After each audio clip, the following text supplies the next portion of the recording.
مصطفى محمد صلى الله عليه وسلم. الفاتحة. أعوذ بالله من الشيطان الرجيم. بسم الله الرحمن الرحيم. الحمد لله رب العالمين الرحمن الرحيم مالك يوم الدين. إياك نعبد وإياك نستعين. اهدنا الصراط المستقيم صراط الذين أنعمت عليهم غير المغضوب عليهم ولا الضالين. آمين. بسم الله الرحمن الرحيم. قل هو الله أحد الله الصمد لم يلد ولم يولد ولم يكن له كفوا أحد. بسم الله الرحمن الرحيم. قل هو الله أحد الله الصمد لم يلد ولم يولد ولم يكن له كفوا أحد. بسم الله الرحمن الرحيم. قل هو الله أحد الله الصمد لم يلد ولم يولد ولم يكن له كفوا أحد. بسم الله الرحمن الرحيم. قل أعوذ برب الفلق من شر ما خلق ومن شر غاسق إذا وقب ومن شر النفاثات في العقد ومن شر حاسد إذا حسد. بسم الله الرحمن الرحيم. قل أعوذ برب الناس ملك الناس إله الناس من شر الوسواس الخناس الذي يوسوس في صدور الناس من الجنة والناس. الحمد لله رب العالمين حمدا كثيرا طيبا مباركا فيه على كل حال. اللهم صل وسلم وبارك على رسولك وحبيبك سيدنا محمد وعلى آل سيدنا مولانا محمد. اللهم أوصل وبلغ مثل ثواب ما قرأناه من قرآنك الكريم.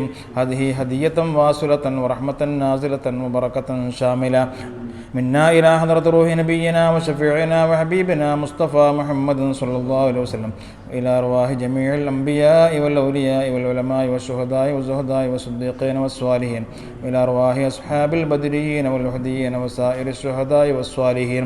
اللهم خاصة إلى روح الشيخ عمر ولي الله القاهري قدس الله سره العزيز. اللهم انفعنا بهم بعلومهم وأسرارهم وأنوارهم وبركاتهم في الدين والدنيا والآخرة. ربنا آتنا في الدنيا حسنة وفي الآخرة حسنة وقنا عذاب النار. ربنا تقبل منا إنك أنت السميع العليم وتب علينا إنك أنت التواب الرحيم.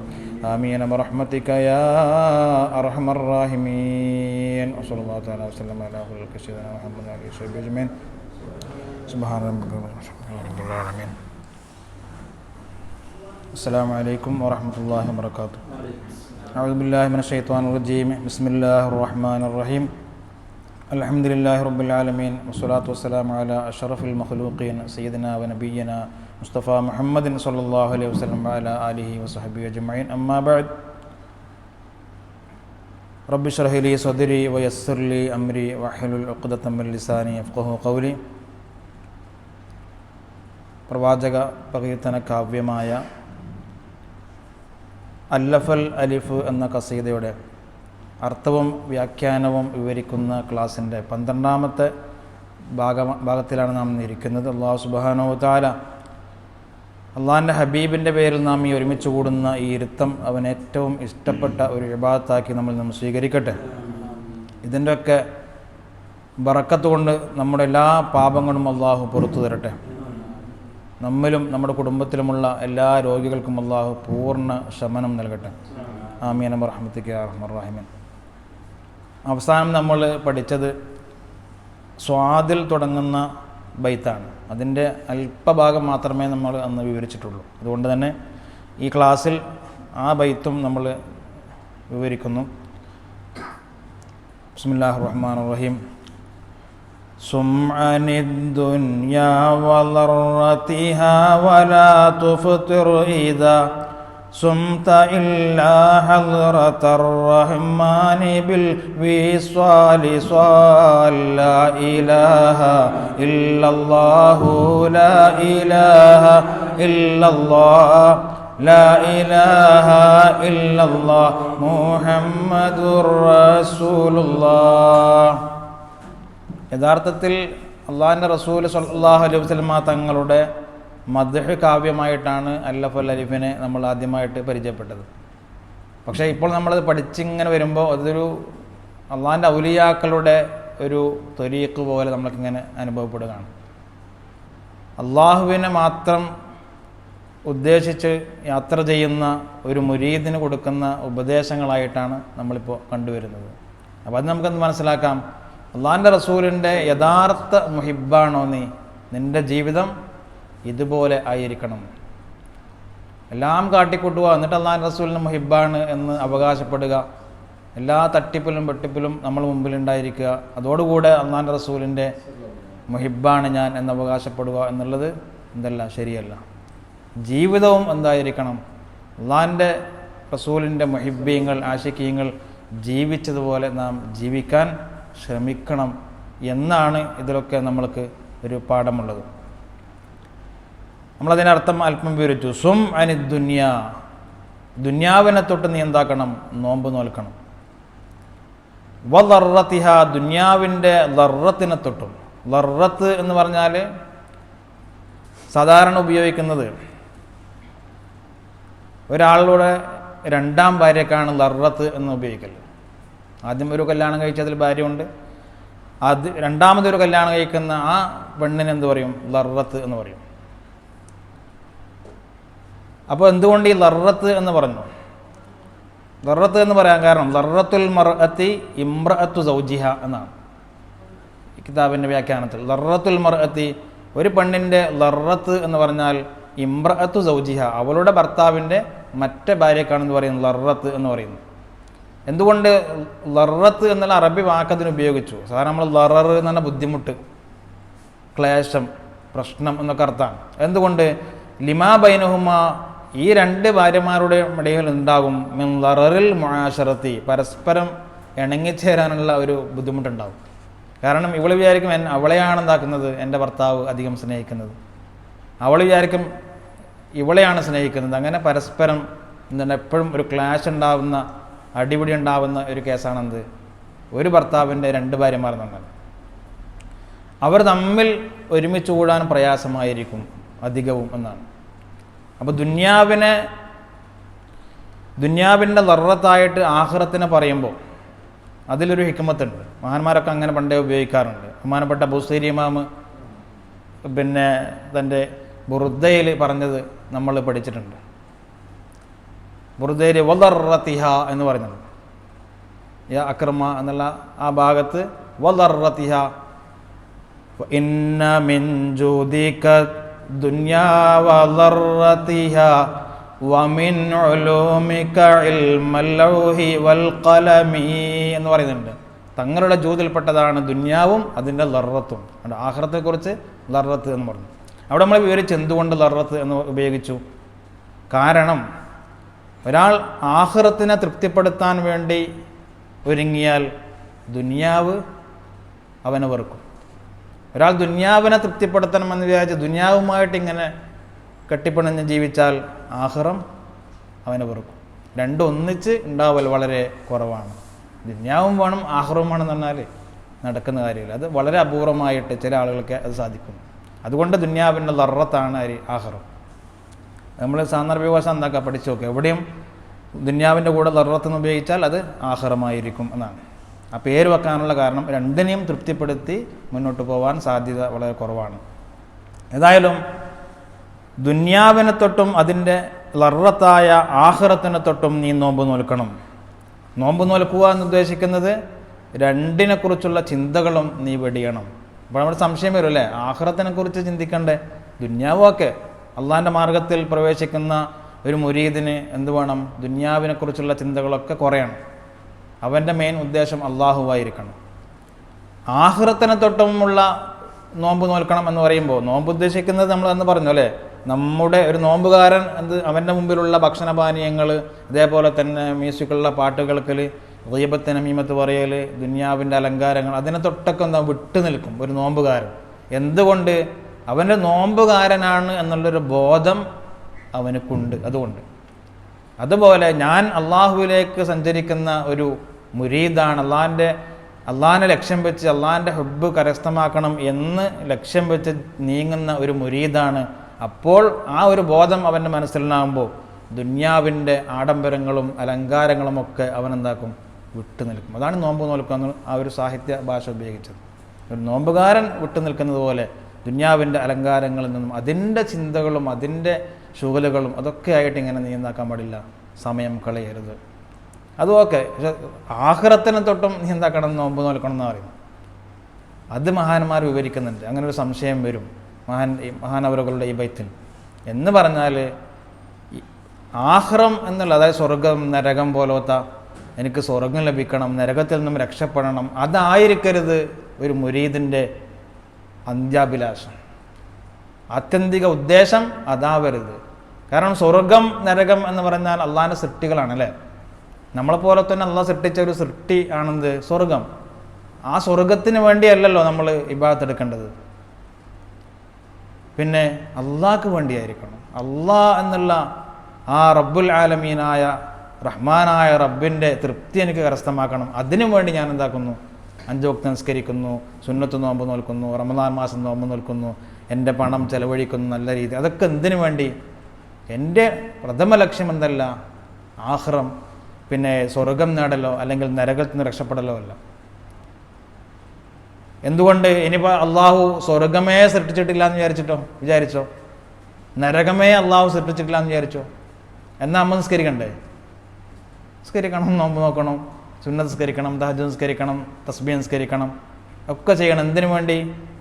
അള്ളാഹുവിൻ്റെ തൃപ്തി കരസ്ഥമാക്കാനാണ്. അതുകൊണ്ടാണ് പിന്നെ അത്രയും ആഴത്തിലുള്ള ഒരു അർത്ഥത്തിലേക്ക് സൂചിപ്പിക്കാനാണെന്ത്, അള്ളാഹുവിൻ്റെ സൃഷ്ടികളിൽപ്പെട്ട ഒരാളും നിന്നെ ശുഗലാക്കരുത്, നിൻ്റെ ചിന്തയിലുണ്ടാവരുത്, അള്ളാഹുവിനെ തൊട്ട് ഉള്ള ആ ഓർമ്മകളെ തൊട്ട് നിന്നെ തടയരുത്. അപ്പോൾ ഈ പിന്നെ ആഖിറത്തിനെ തൊട്ട് ഉള്ള നോമ്പ് നോൽക്കണം എന്ന് പറയുന്ന സ്ഥലത്ത് മഹാന്മാർ വിവരിക്കുന്നുണ്ട്. എന്ത്? ഇത്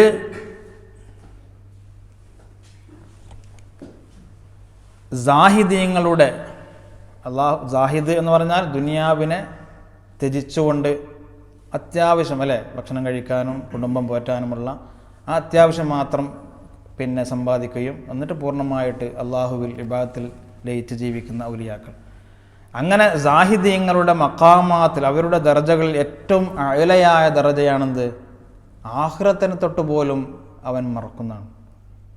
സ്വർഗത്തിനെ കുറിച്ചോ അല്ലെങ്കിൽ നരകത്തിനെ കുറിച്ചോ ഒന്നും അവനക്കൊരു ചിന്തയുണ്ടായില്ല. പിന്നെ അവൻ്റെ ചിന്ത എന്ത് മാത്രമാണ്? അതിൻ്റെയും അപ്പുറമുള്ള അള്ളാഹ് എന്നുള്ള ഒറ്റ ലക്ഷ്യമേ അവനുള്ളൂ.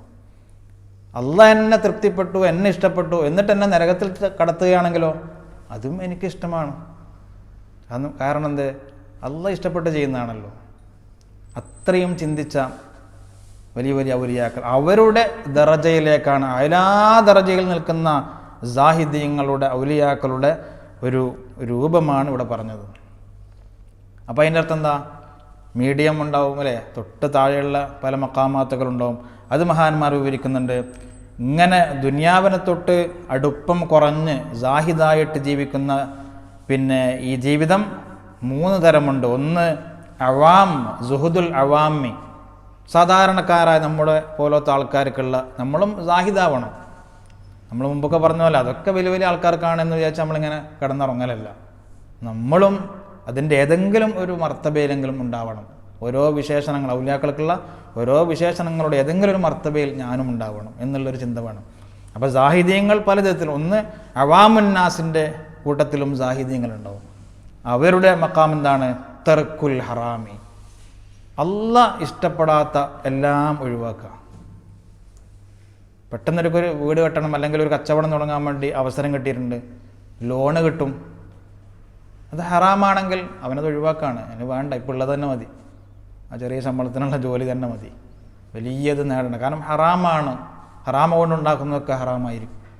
അങ്ങനെ ഹറാമുകൾ പൂർണ്ണമായി ഉപേക്ഷിച്ച് ശ്രദ്ധിച്ച് ജീവിക്കുന്ന സാധാരണക്കാർ, അവരും സാഹിദാണ്. അല്ലാതെ വലിയ ഔലിയാക്കൾക്ക് മാത്രമുള്ളൊരു ഇതല്ല. വസുഹുദുൽ ഖവാസി, അള്ളാഹിൻ്റെ പ്രത്യേകക്കാരായ ഇഷ്ടദാസന്മാർക്കുള്ള സുഹുദ്. അതെന്താണ്? തർക്കുൽ ഫുദൂലി മിനൽ ഹലാലി, ഹറാം ഏതായാലും ഉപേക്ഷിക്കും, പിന്നെ ഹലാലിൽ നിന്നുള്ള ആവശ്യമില്ലാത്തതൊക്കെ അവൻ ഉപേക്ഷിക്കും. അതായത് അമിതമായ ചെലവുകൾ, പിന്നെ ഹലാൽ തന്നെയാണ്. നമ്മൾ ഷറഅൻ ഹുക്മ നോക്കിയാൽ ഹലാലായിരിക്കും. അതുപോലെ ഇപ്പോൾ ഒരു വാഹനം വാങ്ങി, അത് നല്ലതാണ്, അതിനൊരുപാട് ഒരാൾ ഒരു ഉദാഹരണം പറഞ്ഞാൽ എക്സ്ട്രാ ഫിറ്റിങ്സ് ഒക്കെ വെച്ചിട്ടുണ്ടാകും, ഒരുപാട് പണം ചിലവൊക്കെയാണ്. അത് വണ്ടി ഓടിക്കാനോ അല്ലെങ്കിൽ അതിൽ സഞ്ചരിക്കാനോ അതിനാവശ്യമില്ല. അത് ഫുദൂൽ എന്ന് പറയും, അതായത് വെറുതെ അനാവശ്യം. അതിനെ അവരെന്താക്കുകയാണ്? വേണ്ട, അതൊന്നും വേണ്ട, അത്യാവശ്യം ഒരു വണ്ടി എനിക്ക് യാത്ര ചെയ്യാൻ വേണ്ടി, അത്യാവശ്യം ഒരു വീട്, അങ്ങനെ ഫുദൂലിനെ തൊട്ട് ഹലാലിൽ നിന്നുള്ള അനാവശ്യങ്ങൾ, ഫുദൂൽ എന്ന് പറയും, ആവശ്യം കഴിച്ചുള്ള ബാക്കി അതൊക്കെ അവൻ ഉപേക്ഷിക്കും. മറ്റൊന്ന് സുഹുദുൽ ആരിഫീൻ, അള്ളാഹിൻ്റെ ആരിഫീങ്ങളായ ആളുകൾ അവരുടെ സുഹുദ് എന്ന് പറഞ്ഞാൽ ഹുവ തർക്കു മാ യുശ്ഗിലുൽ ഖൽബ അനില്ലാഹ്, അള്ളാഹിനെ തൊട്ടവൻ്റെ കൽബിനെ ശുഗലാക്കുന്ന എല്ലാം ഉപേക്ഷിക്കുന്നവനാണ്. അള്ളാഹ് എന്നുള്ള ആ ചിന്തയെ തൊട്ട് അവനെ തടയുന്ന, ശുഗലാക്കി കളയുന്ന എന്തൊക്കെ ഉണ്ടോ അതൊക്കെ ഒഴിവാക്കും.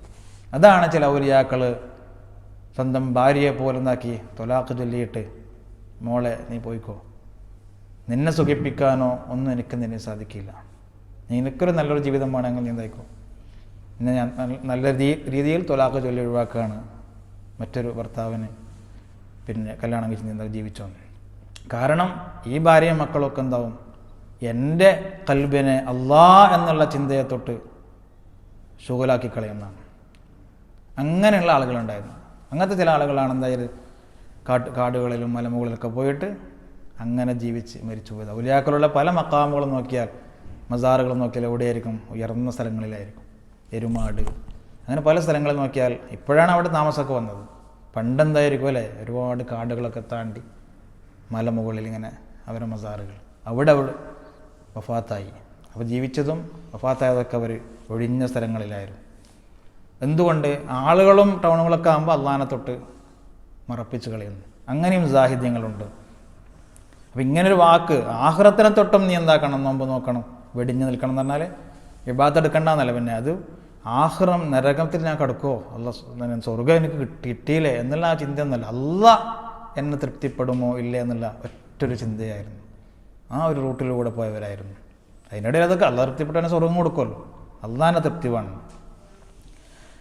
അതുപോലെ ഒരു മഹാൻ പാടി എന്ത്, ദുന്യാവുമായിട്ട് പിന്നെ ഇടകലർന്ന് ജീവിക്കുകയും അള്ളാഹിനെ മറന്നു പോകുന്ന ആൾക്കാർ, അങ്ങനെ ഒരു കൂട്ടരുണ്ട്. അവർക്ക് ദുന്യാവിന് അവരെ വലിയ ഇഷ്ടമാണെന്നാണ്. എന്നാൽ ഇതേ ദുന്യാവിൽ തന്നെ അള്ളാഹിനെ ഇഷ്ടപ്പെട്ട്, ദുന്യാവ് അത്യാവശ്യം മാത്രമേ ഉള്ളൂ, ബാക്കി മുഴുവൻ സമയം അള്ളാഹു തൃപ്തിപ്പെടുന്ന കാര്യങ്ങളിലൊക്കെ അവർ ശുഗലായിട്ട് ജീവിക്കുന്നു.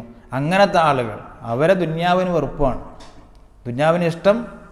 പിന്നെ ഇങ്ങനത്തെ ആളുകൾ, ദുന്യാവുമായിട്ട് കെട്ടുപിണഞ്ഞ് ജീവിക്കുന്ന ആളുകൾ. അതൊരു മഹാൻ പാടി, അത്തബ്തു അലദ്ദുന്യാ ലിതഖീരി ആലിമി വഖതഖദീമി ദി ജഹ്ലിൻ ഫഖാലത് ഖുദിൽ ഉദ്റാ ബനുൽ ജഹ്ലി ഔലാദി ലിദാക റഫഅതുഹും വഅഹ്ലുൻ നുഹാ ഔലാദു ദർറതിയൽ ഉഖറാ. നേരത്തെ ഈ ലറത്ത് എന്നുള്ള വാക്കിനെ വിവരിച്ചുകൊണ്ട് ഒരു കവി പാടാണ്. അത്തബത്തു അല ദുന്യ, ദുന്യാവിനെ ഞാൻ ആക്ഷേപിച്ചു. എന്തിന്? ലിതഖീരി ആലിമിൻ, ആലിമായ നല്ല നല്ല മനുഷ്യന്മാരുണ്ടല്ലോ, അവർക്കൊന്നും ഒരു വിലയില്ല ദുന്യാവിൽ. അവർ ഒരു മൂലയിൽ ഇങ്ങനെ ഇബാദത്ത് ജീവിക്കുന്നുണ്ടാവും, അവരെ സ്റ്റേജിലോ പേജിലോ ആരും അവരെ വില വെക്കുന്നില്ല. തഖ്ദീമി ദീ ജഹ്ലിൻ, വിഡ്ഢികളെ ഉയർത്തി കാണിക്കുന്നു, അവരെ ഭയങ്കര പ്രശസ്തനാക്കുന്നു ഈ ദുനിയാവ്. അതെന്താ അങ്ങനെ നീ ചെയ്യുന്നത്? നേരെ തിരിച്ചല്ല വേണ്ടത് എന്ന് ദുന്യാവിനോട് ഞാൻ ആക്ഷേപം ഉന്നയിച്ചു. ഫഖാലത്ത്, അപ്പോൾ ദുന്യാവ് പറഞ്ഞു, ഖുദിൽ ഉദ്റ, എൻ്റെ കാരണം നീ കേൾക്ക്. ബനുൽ ജഹ്ലി ഔലാദി, വിഡ്ഢികളാണ് എൻ്റെ മക്കൾ. എന്തായാലും സ്വന്തം മക്കളെയല്ലേ ഉമ്മമാർ എന്താക്കും, വില കൊടുക്കും, ആരെക്കാളും മറ്റുള്ളവരെക്കാളും. ബനുൽ ജഹ്ലി, വിഡ്ഢികൾ, ഇൽമില്ലാത്തവർ, ജാഹിലീങ്ങൾ, അവരാണ് എൻ്റെ മക്കൾ. ലിദാക റഫഅതുഹും, അതുകൊണ്ടാണ് അവരെ ഞാൻ എന്താക്കുന്നത്, എപ്പോഴും പ്രശസ്തരാക്കുന്നത്. അതെൻ്റെ പണിയാണ്. എന്നാൽ വഅഹ്ലുൻ നുഹാ ഔലാദു ദർറതിയൽ ഉഖറാ, നല്ല നല്ല ആളുകൾ, ബുദ്ധിയുള്ളവർ, ഇൽമുള്ളവർ, ഇബാദത്തുള്ളവർ, അവരൊക്കെ ഔലാദു ലറത്തി, എൻ്റെ ലറത്തിൻ്റെ മക്കളാണ്, എൻ്റെ ഭർത്താവിൻ്റെ മറ്റേ ഭാര്യയുടെ മക്കളാണ്. അതുകൊണ്ട് ഞാൻ അവരെ കാര്യം നോക്കില്ല. എൻ്റെ മക്കൾ വിഡ്ഢികളാണ്, അവരെ ഞാൻ ഉയർത്തി കാണിക്കുന്നു. ലറത്തിയൽ ഉഖ്റ, ഉഖ്റ എന്ന് പറഞ്ഞാൽ ആഖിറ, അവർ ആഖിറത്തിൻ്റെ മക്കളാണ്. അവർ ഇബാദത്തും പിന്നെ സുഹുദും അങ്ങനെ ഔലിയാക്കൾക്കുള്ള എല്ലാ ഔസ്വാഫുകളും ജീവിതത്തിൽ ഉണ്ടായിട്ട് അള്ളാഹിനെ ലക്ഷ്യം വെച്ച് ജീവിക്കുന്ന ആളുകളാണ്. അത്യാവശ്യം ജീവിക്കാനുള്ള ചെറിയൊരു ജോലി, അത് ഹലാൽ മാത്രമേ ഉണ്ടാവൂ. അത് കഴിഞ്ഞാൽ പിന്നെ അവർ ചിന്ത മുഴുവനും അള്ളാഹ് എന്നുള്ള ഒരു ചിന്തയാണ്. അവർക്ക് ദുന്യാവിലെന്നുണ്ടായാലും ചിലപ്പോൾ വലിയ വലിയ സ്ഥാനങ്ങൾ ഉണ്ടാവണമെന്നില്ല. അതാണ് ദുന്യാവ് പറയുന്നത്. അവർക്ക് എൻ്റെ വീട്ടിൽ നിന്നില്ല സ്ഥാനമില്ല. കാരണം അവർ ആഖിറത്തിൻ്റെ മക്കളാണ്. അവിടെ അവർക്ക് സ്ഥാനം ഉണ്ടാവും. അല്ലാഹു സുബ്ഹാനഹു വ തആല അത്തരം ആഖിറത്തിൽ സ്ഥാനമാനങ്ങൾ കിട്ടുന്ന ആ നല്ല മനുഷ്യരിൽ അള്ളാഹു നമ്മെ എല്ലാവരും ഉൾപ്പെടുത്തട്ടെ. വലാ തുഫ്തിർ, നീ നോമ്പ് മുറിക്കരുത്. അപ്പോൾ ദുന്യാവിനെ തൊട്ടൊക്കെ കഴിയുന്നതും അകലുന്ന നിന്ന് ജീവിക്കുക. പിന്നെ എന്തുകൊണ്ടങ്ങനെ പറയാൻ കാരണം, നമ്മൾ ദുന്യാവ് നമ്മൾക്കൊന്നും അത് പറ്റിയില്ല, അങ്ങനെയല്ല. ദുന്യാവുമായിട്ടുള്ള ചിന്തകളും പിന്നെ അതിൻ്റെ ശുഗലുകളും പൂർണ്ണമായിട്ട് നമ്മൾ മുഴുകുന്ന സമയത്ത് ആഖിറത്തിനെ എന്താവും, മറന്നുപോകും. നമുക്ക് ഓതാൻ സമയം ഉണ്ടായില്ല, നിസ്കരിക്കാൻ സമയം ഉണ്ടായില്ല, വെള്ളിയാഴ്ച ഒന്നും നേരത്തെ പോയിട്ട് തസ്ബീഹ് നിസ്കരിക്കാൻ സമയം ഉണ്ടായില്ല, ഓരോ ദിവസവും ഒരു ജുസെങ്കിലും ഓതിയിട്ട് ഒരു മാസം കൊണ്ട് ഒരു ഖത്തം തീർക്കാൻ സമയം ഉണ്ടായില്ല.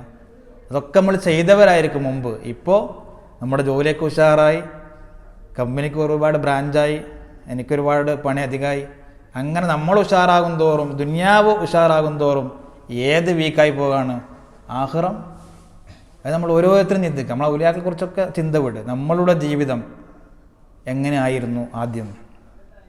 ഒരു ഉദാഹരണം, ഒരു പേപ്പർ നമ്മൾ എടുത്തിട്ട് ഇന്ന് തന്നെ ഈ ബൈത്തൊക്കെ നമ്മൾ പഠിച്ചിട്ട് നമ്മൾ നാളെ ഓഫീസിൽ വെറുതെ ഇരിക്കുമ്പോൾ ഒരു പേപ്പർ എടുക്കും, നടുവിലൊരു വരങ്ങനെ വരച്ചിട്ട് 2 ഭാഗങ്ങളാക്കിയിട്ട് ഒരു ഭാഗത്ത് ദുന്യാവ്, ഒരു ഭാഗത്ത് ആഖിറം. ദുന്യാവിൽ ഒരു 5-6 വർഷങ്ങൾക്ക് മുമ്പ് എൻ്റെ അവസ്ഥ എന്തായിരുന്നു? കൃത്യമായിട്ട് ഓരോ ജുസ് ഓതിയിട്ട് അല്ലെങ്കിൽ 2 ജുസ് ഓതിയിട്ട് ഓരോ മാസവും ഖത്തം തീർക്കുന്ന ഒരു സ്വഭാവം എനിക്കുണ്ടായിരുന്നു. സ്വന്തം ഹാസിബു അൻഫുസക്കും ഖബല അൻ തുഹാസബു. ആഖിറത്തിൽ വെച്ച് കൊടാനുകോടി ആളുകളെ മുമ്പിൽ വെച്ച് ഹിസാബ് എടുക്കുന്നതിന് മുമ്പ് സ്വന്തം ഹിസാബ് എടുക്കുകയാണ്. ഞാനൊരു ദിവസം ലാ ഇലാഹ ഇല്ലല്ലാഹു വഹ്ദഹു ലാ ശരീക ലഹു ലഹുൽ മുൽക്കു, അതൊക്കെ ഞാൻ 100 പ്രാവശ്യമൊക്കെ ചൊല്ലിയിരുന്നു. അന്ന് ബസ്സിലായിരുന്നു യാത്ര, ചെറിയൊരു കമ്പനിയിൽ ജോലിയായിരുന്നു. ഇന്നെനിക്ക് സ്വന്തമായിട്ട് കാറായി, സ്വന്തമായിട്ട് വാഹനമായി. അപ്പോൾ അതിനൊന്നും സമയമില്ല, എനിക്ക് സൗകര്യങ്ങൾ കൂടി. അപ്പോൾ അതൊക്കെ ഉപയോഗിച്ചു. അപ്പോൾ ആ ദുന്യാവിൽ നമ്മളെന്തായി? ചെറിയ ഗ്രോസറിയിൽ ജോലി ചെയ്ത ആളായിരിക്കും അന്ന്. നമ്മൾ ചിലപ്പം പറയാറുണ്ടല്ലേ, എൻ്റെ അന്നത്തെ കഥയെല്ലാം കേൾക്കണം എന്ന് പറഞ്ഞാൽ നമ്മളിങ്ങനെ കട്ടൻ ചായ പിടിച്ച കഥ പറയും. അപ്പോൾ അന്ന് ചെറിയൊരു ജോലി, വളരെ കഷ്ടപ്പാടായിരുന്നു. ഒരു ദിവസം പോലും ലീവ് ഉണ്ടായിരുന്നില്ല. പെരുന്നാളിനൊക്കെ പണിയായിരുന്നു. പിന്നെ നല്ലൊരു ജോലി കിട്ടി. ഇപ്പോൾ അത്യാവശ്യം എന്തുണ്ട്, നല്ലൊരു അന്തസ്സുള്ള ജോലിയുണ്ട്. നേരെ മറിച്ച് അന്ന് ആഖിറത്തിന് വേണ്ടി ഞാൻ ചെയ്തിരുന്ന കാര്യങ്ങളൊക്കെ ഇന്ന് പിന്നോട്ടടിച്ചു.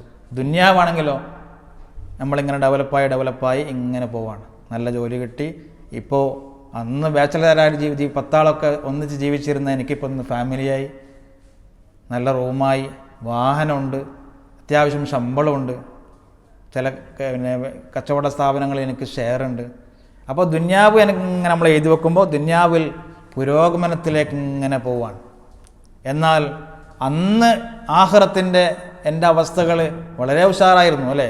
ഞാൻ ഈ തസ്ബീഹുകളൊക്കെ 100 ചെല്ലാറുണ്ടായിരുന്നു. അള്ളാഹിൻ്റെ റസൂലിൻ്റെ പേരിൽ ഒരുപാട് സ്വലാത്തൊക്കെ അന്ന് ഞാൻ കൗണ്ടർ ഉപയോഗിച്ച് ചൊല്ലി കണക്കാക്കിയിരുന്നു. എല്ലാ ദിവസവും ഒരു ജുസ് ഓതിയിരുന്നു. ഇന്ന് എന്തായി? ദുന്യാവിൻ്റെ അവസ്ഥകൾ ഇങ്ങനെ ഉഷാറായപ്പോൾ ഇതൊക്കെ ഞാൻ നിർത്തി.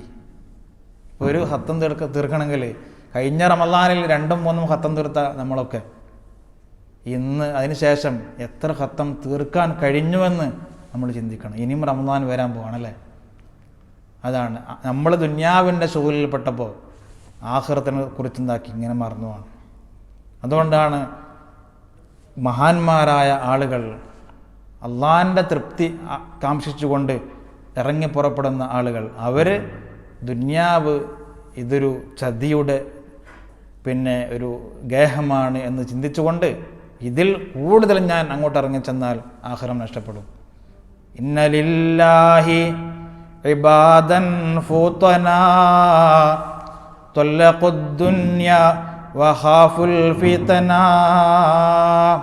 ഒരുപാട് ബഹുമാനപ്പെട്ട ഇമാമുന ഷാഫിഈ റഹ്മത്തുള്ളാഹി അലൈഹി, ഷാഫി ഇമാമിൻ്റെ ബൈത്തിൻ്റെ ഇതുണ്ട്, ദീവാൻ ഷാഫിഈ, അതിൻ്റെ ഗ്രന്ഥങ്ങൾ. അതിൽ പറയുന്നുണ്ട് ഔലിയാക്കൾ, ഇന്നലില്ലാഹി അള്ളാഹ്ക്കുണ്ട് തീർച്ചയായും ഇബാദൻ ചില അടിമകൾ, ഔലിയാക്കൾ. അവർ എന്താക്കി? അവർ ഫൂത്തന അവർ നല്ല ബുദ്ധിശേഷിയുള്ളവരാണ്. അവർ ചിന്തിച്ചു ആ ദുനിയാവിൽ ഇങ്ങനെ ശൂലായിട്ട് ഇങ്ങനെ കെട്ടിമറിഞ്ഞ് ജീവിച്ചാൽ എന്ത് നഷ്ടപ്പെടും? ആഖിറ നഷ്ടപ്പെടും. നമുക്കൊക്കെ അനുഭവമാണല്ലേ. നമുക്ക് ചിലരും പറയലൊക്കെ നമ്മൾ കുറഞ്ഞു. എന്തുകൊണ്ട്? നല്ല ജോലിയായി, നല്ല തിരക്കായി.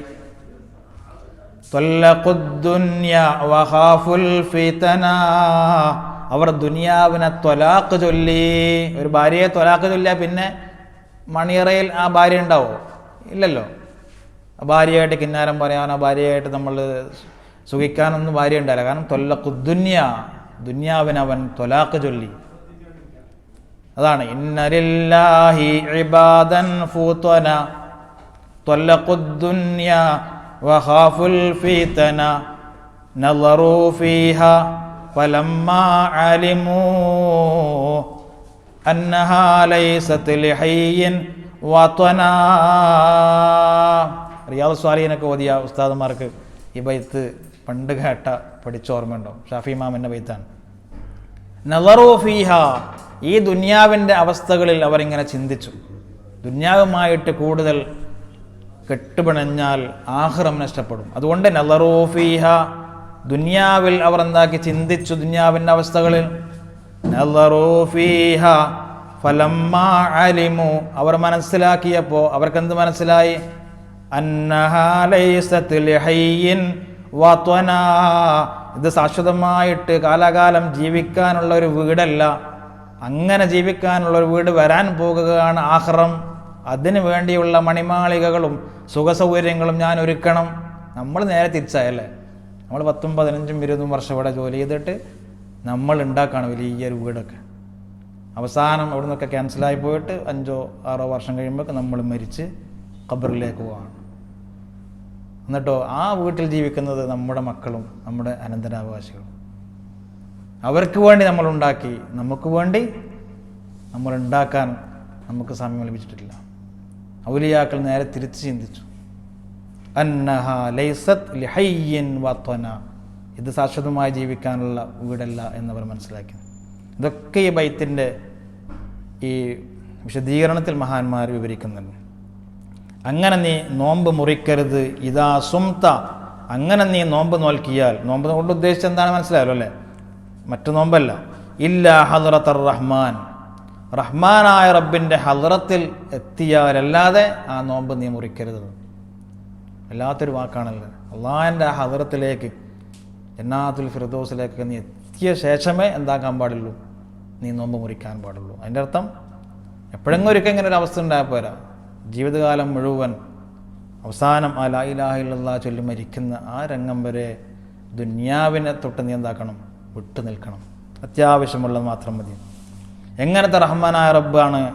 ബിൽ വിസ്വാലി, വിസ്വാൽ എന്ന് പറഞ്ഞാൽ വളരെ സ്പീഡിൽ നമ്മിലേക്ക് അടുത്ത് വരുന്നതാണ് വിസ്വാൽ. സ്വാൽ, അള്ളാഹു അടുത്തിരിക്കുന്നു. ബിൽ വിസ്വാലി, പെട്ടെന്ന്. അത് ഏതിലേക്ക് സൂചിപ്പിക്കുന്നു? റഹ്മാനായ റബ്ബിനെ കുറിച്ചൊരു വിശേഷം പറഞ്ഞാൽ നിന്നിലേക്ക് കൂടുതൽ അടുത്ത് ഇങ്ങോട്ട് ഓടി വന്ന അള്ളാഹു. അതൊരു ഹദീസ് ഉണ്ടെന്ന് നമ്മൾ മുമ്പ് പഠിച്ചിട്ടുണ്ടാവും. സുന്നത്തായ കർമ്മങ്ങൾ കൊണ്ട് അള്ളാഹുവിലേക്ക് ഒരു മനുഷ്യൻ അടുക്കുന്ന സമയത്ത് എന്തുണ്ടാവും? അള്ളാഹു അവനെ ഇഷ്ടപ്പെടും. എന്നിട്ട് അള്ളാഹു പറഞ്ഞു, ഇൻ ഇഖ്തറബ ഇലയ്യ ശിബ്റൻ ഇഖ്തറബതു ഇലൈഹി ദിറാഅൻ, ഒരു ചാൺ എന്നിലേക്ക് അവൻ അടുക്കുമ്പോൾ ഞാൻ അവനിലേക്ക് ഒരു മുഴം എടുക്കും. അള്ളാഹു റഹ്മാനാണ്. വൈനതാനി യംഷി, എന്നിലേക്ക് അവൻ നടന്നു വന്നാൽ അതൈതുഹു ഹർവല, ഞാൻ അവനിലേക്ക് ഓടിച്ചെല്ലുന്നതാണ്. നമ്മൾ അങ്ങോട്ട് ശ്രമിച്ചാൽ മതി, അള്ളാഹു നമ്മിലേക്ക് ഓടി വരും. അള്ളാഹു നമ്മെ കൂട്ടി പിടിക്കുന്നതാണ്. അള്ളാഹ്ക്ക് അത്രയും അടിമകളെ ഇഷ്ടമാണ്. നമ്മുടെ ഒന്ന് മനസ്സ് വെക്കണം എന്നാണ്. അപ്പം അങ്ങനെ അടിമകളിലേക്ക് സ്നേഹത്തോടെ ഓടി വരുന്ന ആ അള്ളാഹുവിൻ്റെ റഹ്മാനായ റബ്ബിൻ്റെ ഹദ്റത്തിൽ നീ എത്തിയാലല്ലാതെ ഈ നോമ്പ് നീ മുറിക്കരുത് എന്നാണ്. ഇനിയൊരു ബൈത്ത് നമുക്ക് പെട്ടെന്ന് പറഞ്ഞിട്ട് നിർത്താം. ഇനി ലാദിൽ തുടങ്ങുന്ന ബൈത്താണ്. അപ്പോൾ അതിൽ നമ്മൾ ഈ നോമ്പിൻ്റെ കാര്യം പറഞ്ഞപ്പോൾ അതിലൊരു ഹിക്മത്ത് അടങ്ങിയിട്ടുണ്ട്. നോമ്പിൻ്റെ പ്രതിഫലം പറയുമ്പോൾ 2 കാര്യങ്ങൾ പറയാറുണ്ടല്ലേ? 2 സന്തോഷങ്ങൾ ഒരു സ്വായിമിനിക്കുള്ളത്. അതിലൊന്ന് ഏതാണ്? അള്ളാഹുവിൻ്റെ ലിഖാ കണ്ട് ആസ്വദിക്കുന്ന ആ സമയത്തുള്ള സന്തോഷം, മറ്റൊന്ന് ദുന്യാവിൽ വെച്ച് നോമ്പ് മുറിക്കുമ്പോഴുള്ള സന്തോഷം. ഇത് രണ്ടും ഇതിൽപ്പെട്ടു അല്ലേ ഈ ഹദീസിൽ, നമ്മൾ പഠിച്ച ഹദീസുകളിൽ. നമ്മൾ പോലത്തെ ആളുകളൊക്കെ ദുന്യാവിൽ വെച്ച് ആ ജ്യൂസും പിന്നെ ലബനപ്പൊക്കെ കാണുമ്പോൾ ആ ഒരു സന്തോഷം നമുക്ക് കിട്ടുകയാണ്. യഥാർത്ഥ ഔലിയാക്കൾക്ക് അവർ ദുന്യാവിൽ മുഴുവനും നോമ്പായിരുന്നു. ഏത് നോമ്പ്? ദുന്യാവിൻ്റെ ലദ്ദാത്ത്, ഷഹവാത്ത്, അലങ്കാരങ്ങൾ, മോടികൾ, ഇതിനൊക്കെ അവർ എന്തായി വിട്ടുനിന്നുകൊണ്ട്, നോമ്പുകാരൻ ഭക്ഷണം കാണുമ്പോൾ ഞാനൊരു നോമ്പുകാരനാണ്, ഇതിനൊക്കെ ഞാൻ വിട്ടു നിൽക്കണമെന്നൊരു ബോധത്തോടെ ജീവിച്ചതുപോലെ അള്ളാഹുവിലേക്ക് സഞ്ചരിക്കുന്ന ഒരു മുരീദ്, ഞാനൊരു അള്ളാഹുവിലേക്ക് സഞ്ചരിക്കുന്ന ഒരാളാണ് എന്നുള്ള ബോധത്തോടെ ഇത്തരം ഗാനമേളകളും അതേപോലെ തന്നെ അതൊക്കെ നമ്മളിങ്ങനെ പോവാണ്. ഗാനമേളക്കൊക്കെ നമ്മളിഷ്ടപ്പെട്ട രാഷ്ട്രീയ പാർട്ടികൾ അബുദാബി ഗാനമേള വെച്ചാൽ നമ്മളും പോവാണ്. ഇതേ സദസ്സിലിരിക്കുന്ന ആളുകളേക്കും അതിനും പോകുന്നു. ആ ഒരു മനുഷ്യൻ്റെ ചിന്ത വേണം. ഒരു വണ്ടി പോകുന്നുണ്ട്, ഒരു സീറ്റ് ഒഴിവുണ്ട്, നമ്മളെ വിളിക്കാണ് ഗാനമേളക്ക്, ഈദ് നൈറ്റ് എന്നൊക്കെ പറഞ്ഞാൽ വെക്കല്. നമ്മൾ ചിന്തിക്കണം, ഞാൻ അള്ളാഹുവിലേക്ക് സഞ്ചരിക്കുന്ന ഒരു മുരീദാണ്, അള്ളാഹിൻ്റെ തൃപ്തി കാംക്ഷിച്ചുകൊണ്ട് ജീവിക്കുന്ന ഒരു മനുഷ്യനാണ്, അബദാണ്. എനിക്ക് മ്യൂസിക്കുള്ള പാട്ടുകളൊന്നുമില്ല, കേൾക്കാൻ കഴിയില്ല. അതാണ് നോമ്പ്. ദുന്യാവിനെ തൊട്ട് നോമ്പ് നോൽക്കുമെന്നാണ്. അങ്ങനെ ജീവിച്ച് സൂക്ഷ്മതയോടെ ഹറാമുകളൊന്നും പെടാതെ നോമ്പുകാരനെ പോലെ ജീവിച്ച് അവൻ നോമ്പ് മുറിക്കുന്നത് എവിടെ നിന്നായിരിക്കും? ഇല്ലാ ഹദറത്തുർ റഹ്മാൻ, റഹ്മാനായ റബ്ബിൻ്റെ ഹദറത്തിൽ വെച്ച്. കണ്ടോ, വല്ലാത്തൊരു വാക്കാണ്. ഇനി ظل من لم يرضى بالقضاء الفضاء عليه ضاق عيش من بعدم الذكر للإفضال ضال. لا إله إلا الله لا إله إلا الله لا إله إلا الله محمد رسول الله. വല്ലാത്ത ആഴങ്ങളിലേക്ക് നമ്മളെങ്ങനെ ആത്മീയതയുടെ ഉത്തംഗ സ്വഭാവത്തിലേക്ക് നമ്മളെങ്ങനെ കൊണ്ടുപോകാൻ മഹാനവറുകൾ. അല്ല പിഴച്ചു പോയിരിക്കുന്നു. ആര്? മല്ലം യർള ബിൽ ഖളാ, അള്ളാഹുവിൻ്റെ ഖളാ കൊണ്ട് തൃപ്തിപ്പെടാത്ത മനുഷ്യൻ പിഴച്ചു പോയിരിക്കുന്നു. ലാഖ അൽ ഫലാ, ഫലാ എന്ന് പറഞ്ഞാൽ ഈ വായുമണ്ഡലം അല്ലേ, ഈ ദുനിയാവ് മുഴുവൻ വിശാലമാണ്. വിശാലമായ ഈ ദുനിയാവ് പോലും അലൈഹി അവൻ്റെ മേൽ ലാഖ, അത് കുടുസായിരിക്കുന്നു.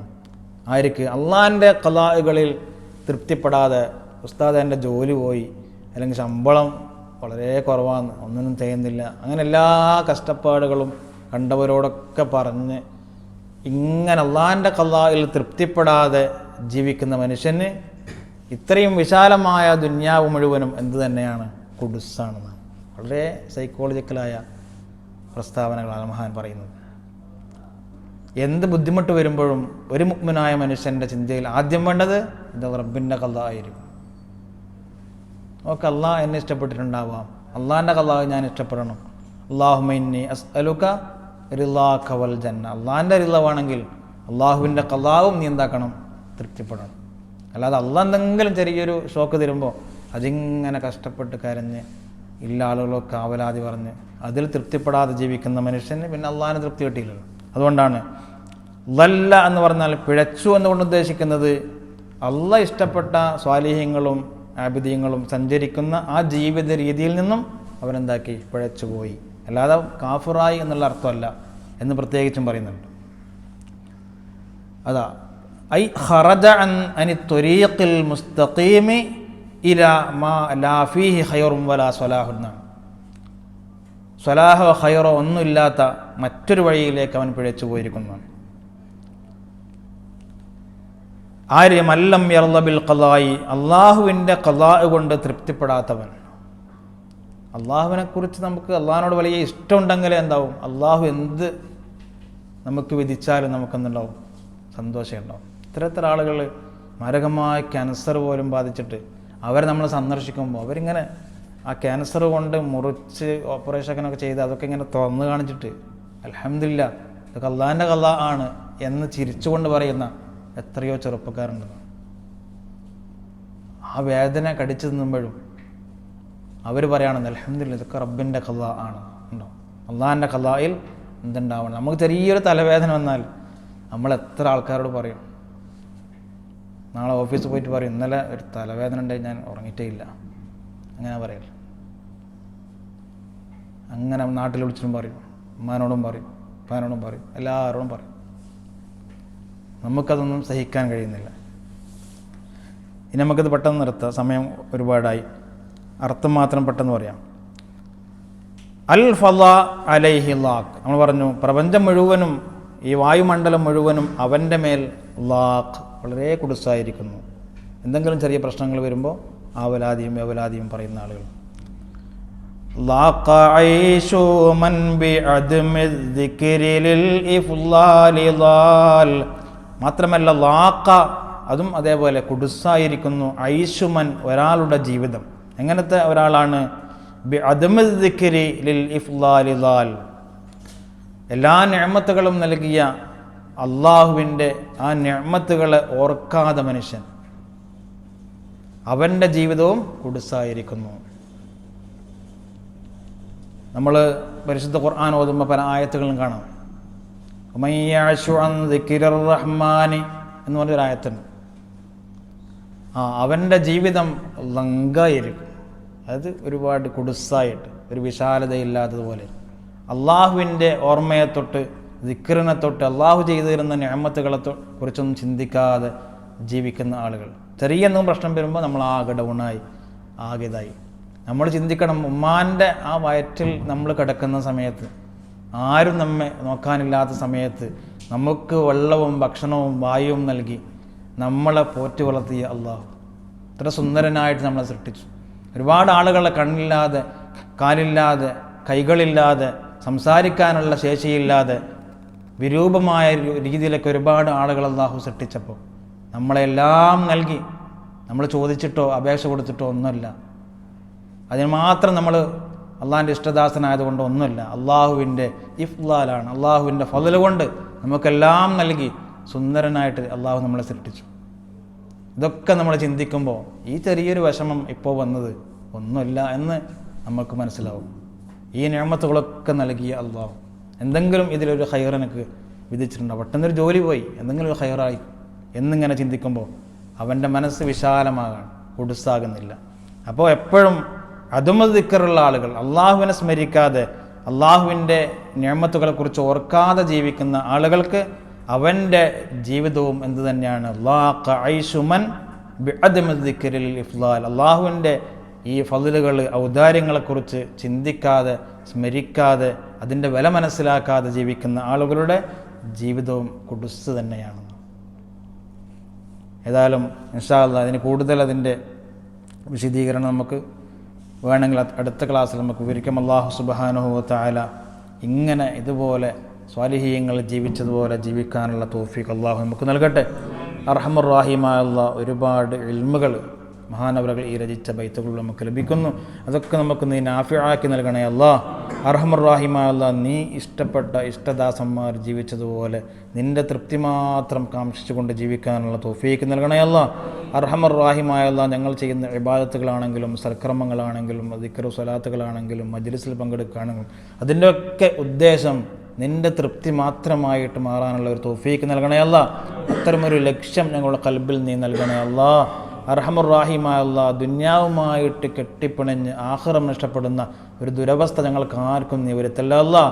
ദുന്യാവ് ഞങ്ങൾക്ക് വളരെ കുടുസായിരുന്നു, ഇപ്പോൾ വളരെ വിശാലമായി, നല്ല ജോലിയായി, നല്ല ശമ്പളമായി, നല്ല ജീവിത സൗകര്യമായി. പക്ഷേ ആഖിറം ഞങ്ങളിങ്ങനെ കുറഞ്ഞു കൊണ്ടിരിക്കുകയാണ്. അർഹമർ റഹീമായ അല്ലാഹ് ഞങ്ങളെ രക്ഷപ്പെടുത്തണേ അല്ലാഹ്. അർഹമർ റഹീമായ അല്ലാഹ് ആഖിറത്തിൻ്റെ വിഷയത്തിലും ഒരുപാട് ചിന്തിച്ച് ഒരുപാട് ഇബാദത്ത് എടുക്കാനുള്ള തൗഫീഖ് നൽകണേ അല്ലാഹ്. ഒരുപാട് ഖുർആൻ ഓതാനും ദിക്ർ ചൊല്ലാനും സ്വലാത്ത് ചൊല്ലാനും ഉന്മേഷത്തോടെ അതിന് മുന്നിട്ടിറങ്ങാനുള്ള തൗഫീഖ് നൽകണേ അല്ലാഹ്. ഒരു നിസ്കാരം പോലും ഖളാ ആവാതെ സൂക്ഷിക്കാനുള്ള തൗഫീഖ് നൽകണേ അല്ലാഹ്. നിസ്കാരങ്ങൾ കൃത്യമായി ജമാഅത്തായിട്ട് നിസ്കരിക്കുവാനും ഇനി വരുന്ന റജബ്, ശഅബാൻ, റമദാൻ പോലത്തെ വിശുദ്ധമായ മാസങ്ങളിൽ പൂർണ്ണമായി നിന്നിലേക്ക് മുന്നിട്ട് ഇബാദത്തിൽ മുഴുകാനുള്ള തൗഫീഖ് നൽകണേ അല്ലാഹ്. തൗബ ചെയ്ത് നിന്നിലേക്ക് മടങ്ങി അതിനുവേണ്ടി ഇറങ്ങിത്തിരിക്കാനുള്ള തൗഫീഖ് നൽകണേ അല്ലാഹ്. നീ ഇഷ്ടപ്പെട്ട സ്വാലിഹീങ്ങൾ, ആരിഫീങ്ങൾ, ഔലിയാക്കൾ അവരുടെ കൂട്ടത്തിൽ പാവങ്ങളായ ഞങ്ങളെയും നീ പെടുത്തണേ അല്ലാ. അതിന് മാത്രമുള്ള ഇബാദത്തുകളൊക്കെ ചെയ്യാനുള്ള തൗഫീക്ക് നൽകണേ അല്ലാ. റബ്ബനാ ആതിനാ ഫിദ്ദുനിയ ഹസന വഫിൽ ആഖിറതി ഹസനതൻ വഖിനാ അദാബന്നാർ. റബ്ബനാ